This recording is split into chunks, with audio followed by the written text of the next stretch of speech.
Heyo, Fisho here.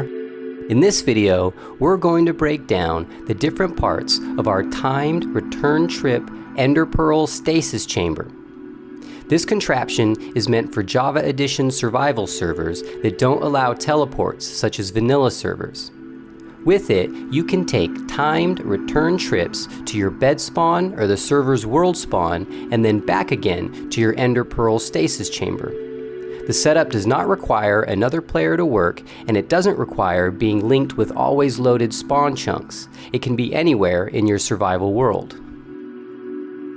We play on Homeland Survival, which is a free and public Java Edition server for long-term survival. The world never resets, and as of making this video, it's 3 years old. The IP is play.homelandsurvival.net. Homeland does not have teleports, and that's why we came up with this setup, so that we could camp far from the server's home spawn and be able to take instant trips back to spawn and return to our camp without help on a timer. If you'd like to see this setup built in a survival world, you can watch the video where I demonstrate the first prototype of this setup and another video where I build it fresh on Homeland Survival. Links are in the description. So an Ender Pearl Stasis Chamber suspends an Ender Pearl thrown by a player so that it can be triggered at a later time, bringing the player back to that location. What we want is to create a Stasis Chamber on a timer so that we can die and go to our bed spawn or the server's home spawn and then be brought back to our chamber when the timer completes. The problem that needs to be solved is that for this to work, we need to keep the Stasis Chamber chunk loaded after our death so the timer can run and bring us back. However, Ender Pearls on a loaded chunk despawn and disappear if their player dies, so we need the chunk unloaded during our death and then to load after our death and respawn. Now to solve this, we need to create nether portals on 2 separate overworld chunks whose exact mirrored portals in the nether are on the same nether chunk. Since one netherworld block translates to 8 overworld blocks, we are able to create these portals. This way, we can make a sequence of chunk loaders. The first loader will keep the nether chunk loaded, where we will die after triggering the second chunk loader to our stasis chamber, which is on a delay. The delay mechanism will give us time to die and respawn, after which it will load the stasis chamber chunk, timer, and ender pearl. Once that sequence is finished, the stasis chamber chunk will stay loaded after our respawn and bring us back when it is finished. A few things to keep in mind with this setup. First, once your delay has finished and the Ender Pearl Stasis Chamber chunk is loaded, if you then die again, your pearl will despawn and your return teleport won't work, so you need to be careful.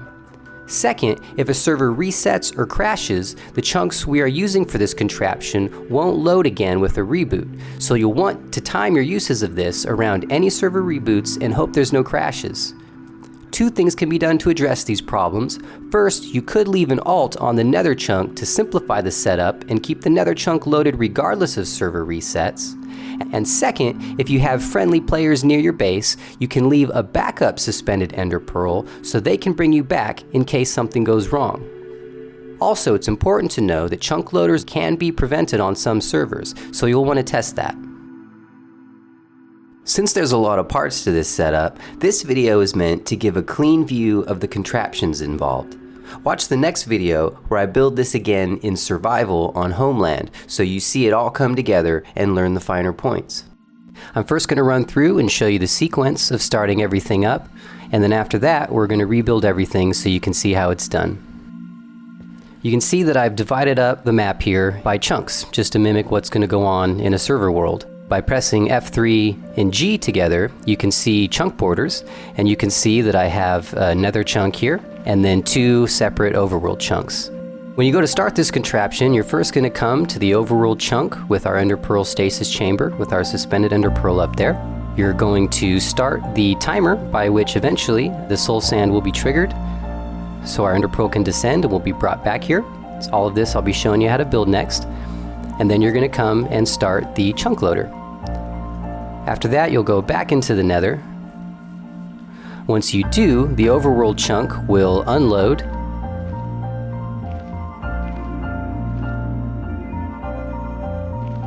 And then you will go to the other separate overworld chunk and start the chunk loaders here.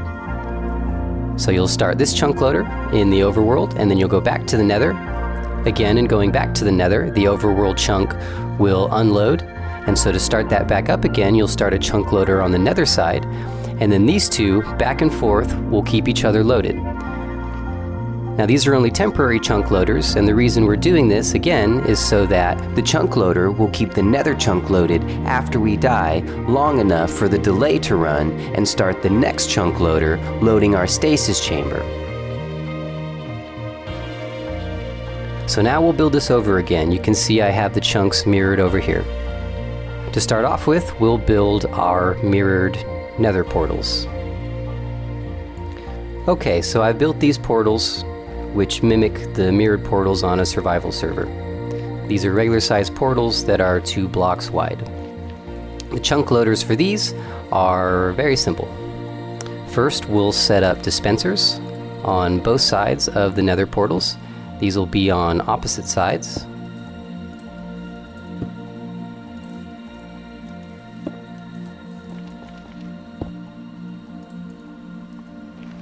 We'll have redstone dust coming off the back of those.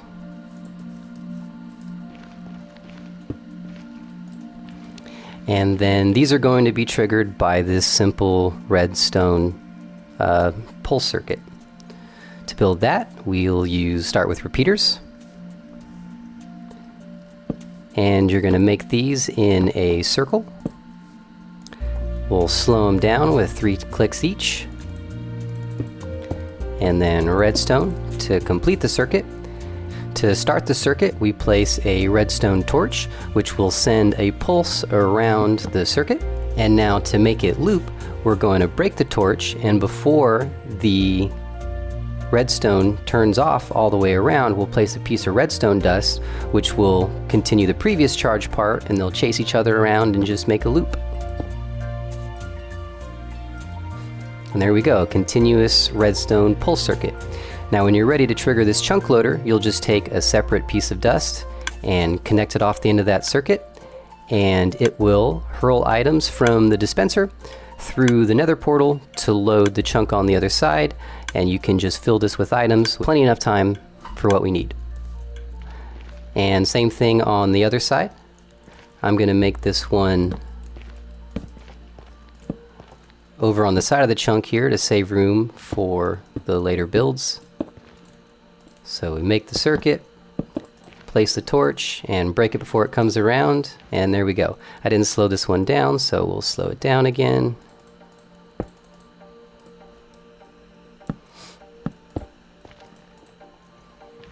And there you go. And again, when you go to connect this one, you'll just place a piece of redstone dust there, and with both sides on, they'll throw items back and forth and keep each other loaded.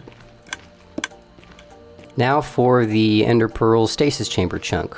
We'll first build the Nether portals for that. These need to be 3 blocks wide for the contraption that we're going to build. Okay, now with those built, we'll make the Ender Pearl Stasis Chamber. So to build our Stasis Chamber, we will start with making an enclosure for our player to fall in, so that's 2 blocks high for us to fall in there. Then we will put our piston up top here with our soul sand attached to it. And then a soul sand powered stasis chamber needs 7 blocks to suspend our pearls. So that's 1, 2, 3, 4, 5, 6, 7. And then we will place source water blocks on every block.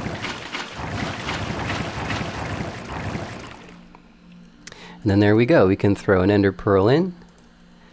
Now you can stand pretty much anywhere. The thing you need to do is just point straight down. And there we go. We have a suspended ender pearl. So now we'll put a sign underneath here so that once the soul sand is removed, the water doesn't flow out and we can fall down through. Now the pulse that's going to power the piston, here we go for that.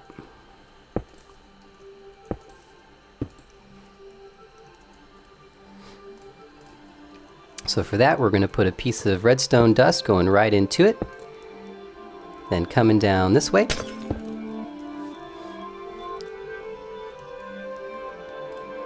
And the pulse is going to be created by the back end of an observer. Now the reason we use an observer is that when the observer observes the redstone circuit that we're going to send to it, it sends just enough pulse on the other side that the piston pushes out and retracts so quick that it actually doesn't bring the soul sand with it. So we're going to break that block there, and when this pulse comes off the observer, it's going to do a quick flash to the piston that's going to push and leave the redstone over, or push and leave the soul sand over here, and leaving the space open for our pearl to descend and us to fall down to the ground here. And to demonstrate that, I'll just put a piece there, and there you go.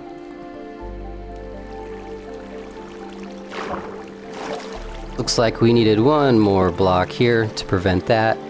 Okay, well there we go, you get the idea. We'll just place our redstone again.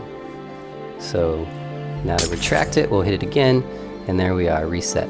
So now the timer for our Ender Pearl Stasis Chamber is going to be a hopper timer, which is pretty common and great to know. But since we want to be able to do long stretches of time, we're going to use an extended, modified version of the hopper timer, which will allow this to go for a very long time. The setup we're using here can go for hours, but you could keep extending it to go on and on and on. I'll include links to all the videos I watched to learn the different parts of this in the description. Alright, so we're going to start by placing a piece of redstone dust here. And then off of that, we're going to put a block which will be powered with redstone as we build this timer. So I'm just going to put that as a reference, and then I'm going to move down 5 more blocks. 1, 2, 3, 4, 5. So in the first row, we're going to have a pair of sticky pistons coming off of redstone dust with a redstone block in between them, and they're going to be pushing those back and forth. The signal to the redstone dust is going to be coming off of these powered blocks on both sides, which are going to be powered by comparators,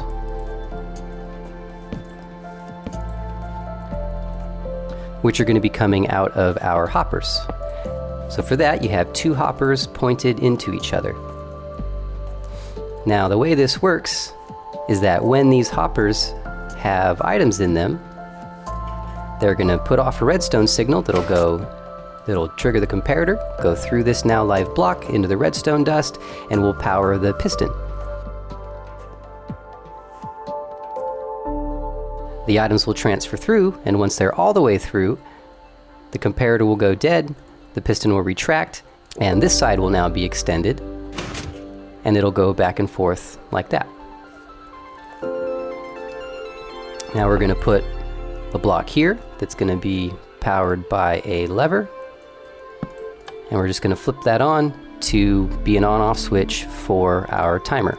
And that prevents items not from coming in, but from going out. So you can see once it hits the stack of netherrack, it will stop. Okay, so now that that is stopped, we're going to make the next section, which is responsible for really extending the length of this timer.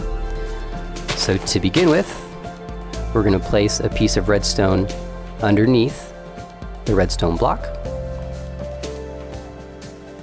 Then we're going to place a sticky piston down next to that, on top of which we're going to put another block, which is going to be powered by the redstone block.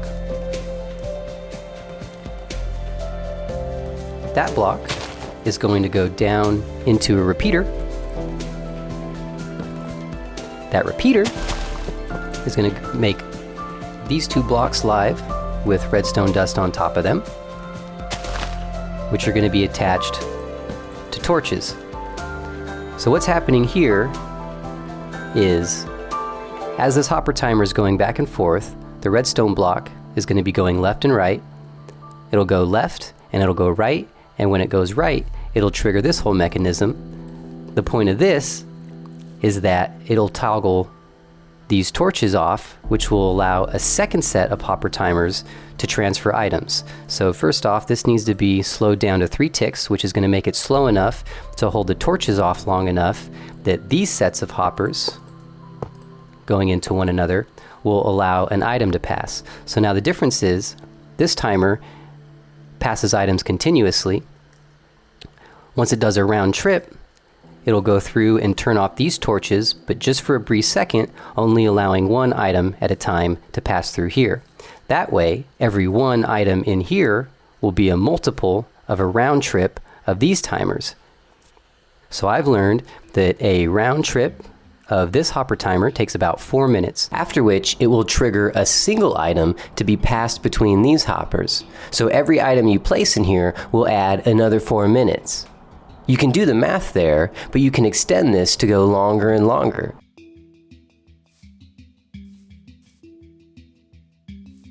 And you can make additional extensions using this torch setup to make very long timers.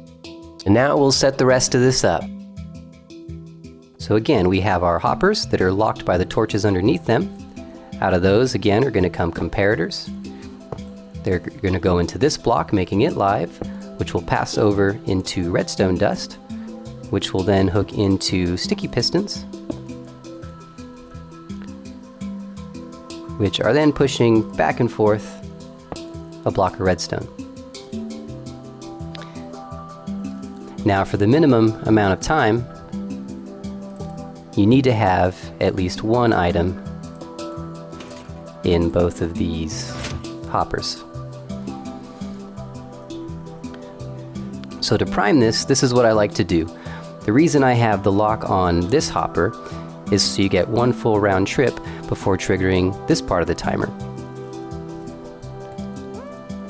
So now you can see that this observer is going to send a redstone signal every time this piece of redstone dust changes states between on and off. And so now, if you start this timer, this block will go back and forth round trip. When it goes back, it will release these torches, or turn off these torches, which will allow the items to pass. And then, once the full hopper passes all its items, the state of the redstone dust will change, triggering the observer in Ender Pearl Stasis Chamber. So now we'll turn this off again. We'll allow all the items to collect on that side, fill it back up with a stack, why not? And so in this way, the longer you want to go, you can just keep adding items to this and do the math. Every block in here is a multiple of this timer, which with full stacks of netherrack, I've timed about 4 minutes, but you want to check that for yourself.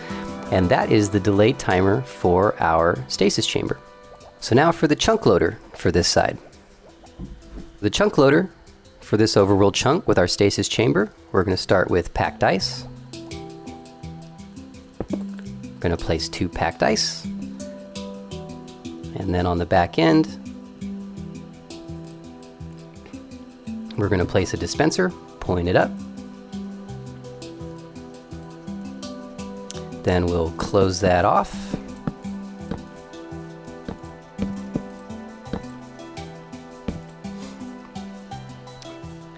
And then going into our dispenser, we will make hoppers that then run the length back to the nether portal and then over one. And this is going to collect the items coming from the other side. The reason this loader is more complicated than the other one is that this loader needs to go for as long as our timer goes. So it needs to go for much longer, and that's why it'll pass items back and forth and really go indefinitely.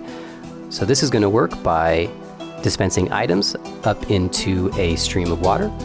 And since the nether portal isn't activated yet, we'll just put a sign there to prevent that, but you won't need that in the survival world. We'll place our water, and then we'll put a trapdoor on top to prevent our items from flying out. The way that this dispenser is going to be triggered is by another hopper timer.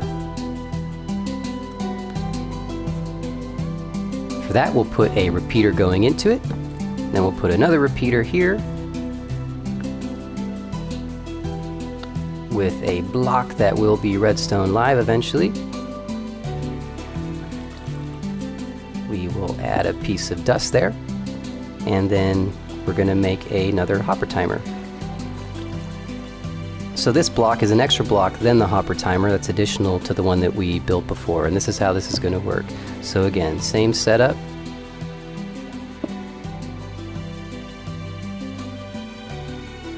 Which is sticky pistons.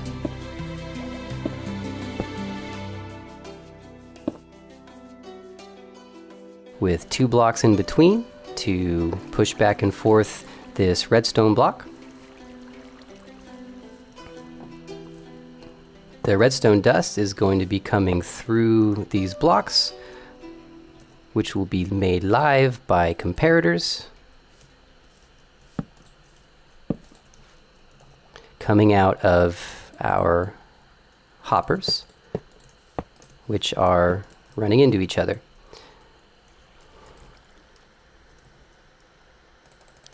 I've found that for these chunk loaders, having 4 items is a good speed. And then we are again going to make an on-off switch. But as you can see, with every round trip, this triggers this redstone, which goes into this block and will trigger our dispenser.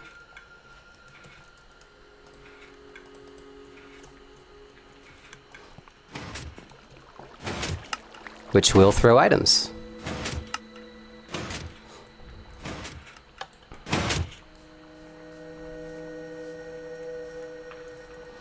Okay, so now the loader on the other side, on the nether side.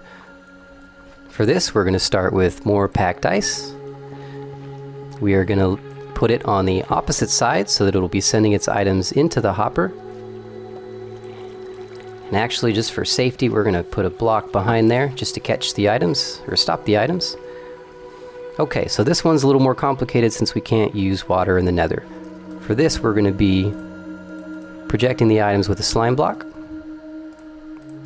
So first, we're going to place a non-sticky block, such as leaves. On top of that, we'll put our slime block.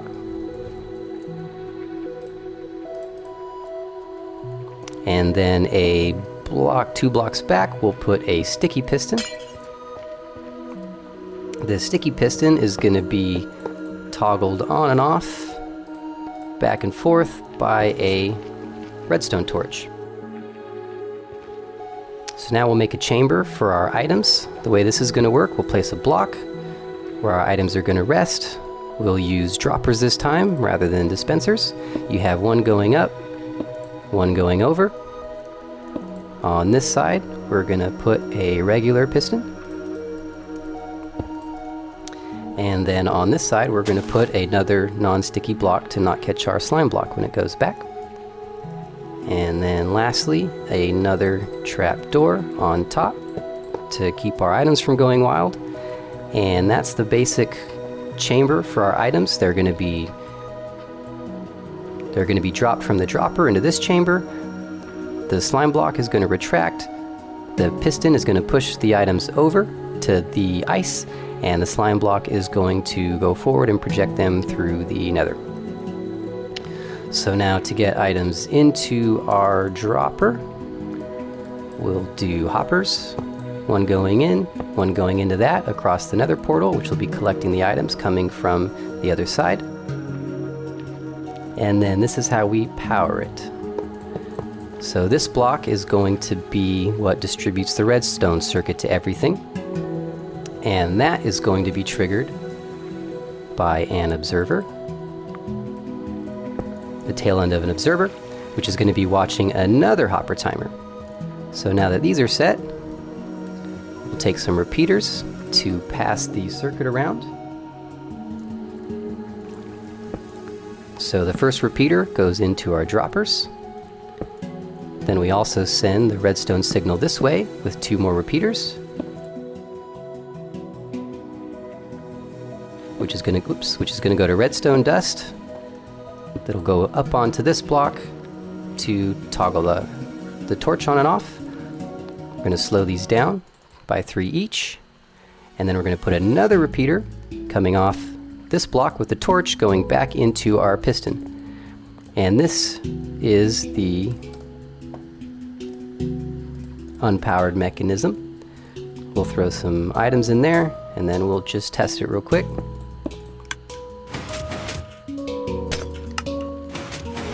And there we go.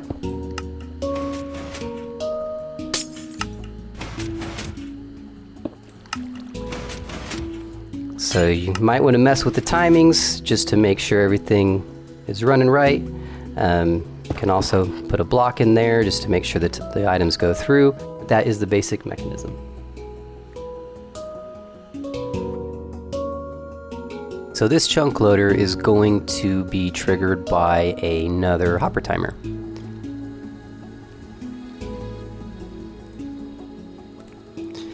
In this one, the observer is going to be looking at the redstone block, which, like before, will be attached to two sticky pistons with 2 spaces in between to pass the redstone block back and forth. These pistons are going to be powered by a piece of redstone dust. That's going to be powered by another block, which is going to get its signal from comparators,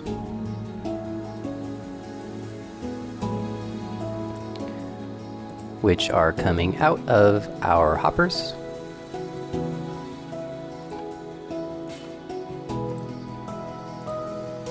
Which are going into each other.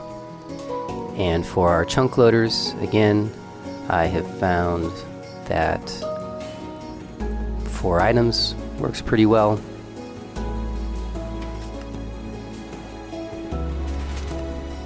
Four items is probably a little fast, so it's worth testing more items in slower times just to be nice to your server administrators.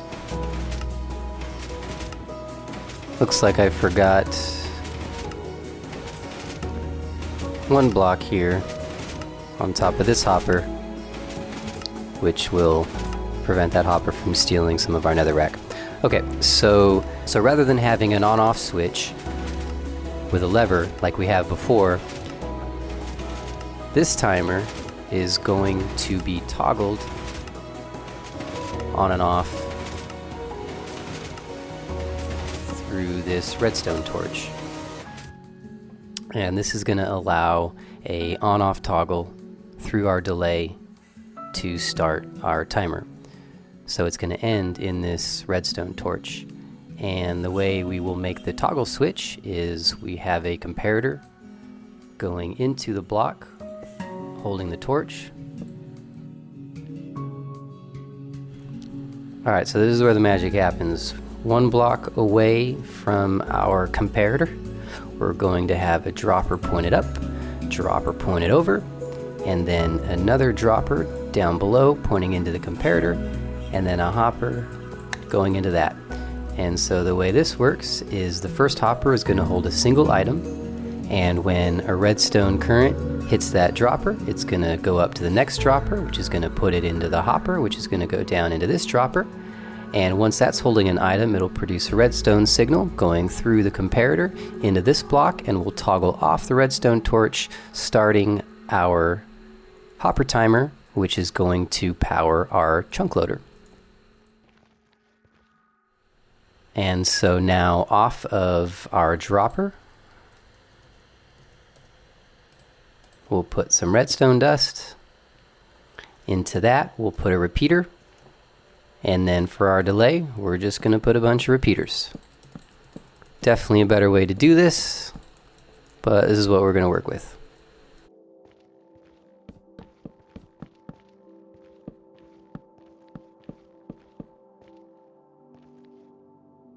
And then lastly, we just need a little button. And then we'll slow all these down with 3 clicks.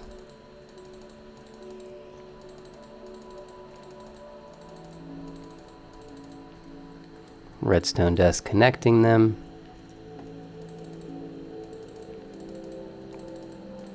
And then there's our delay.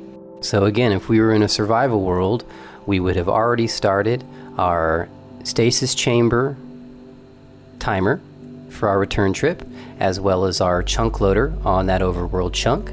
We would have come back to the Nether, so it would have unloaded, and it's waiting for the chunk loader on this side. And so we will hit the button to start the delay. We'll die and respawn before it has a chance to go all the way around. So now we've died and respawned, but our chunk loader is keeping this chunk loaded. And there we go.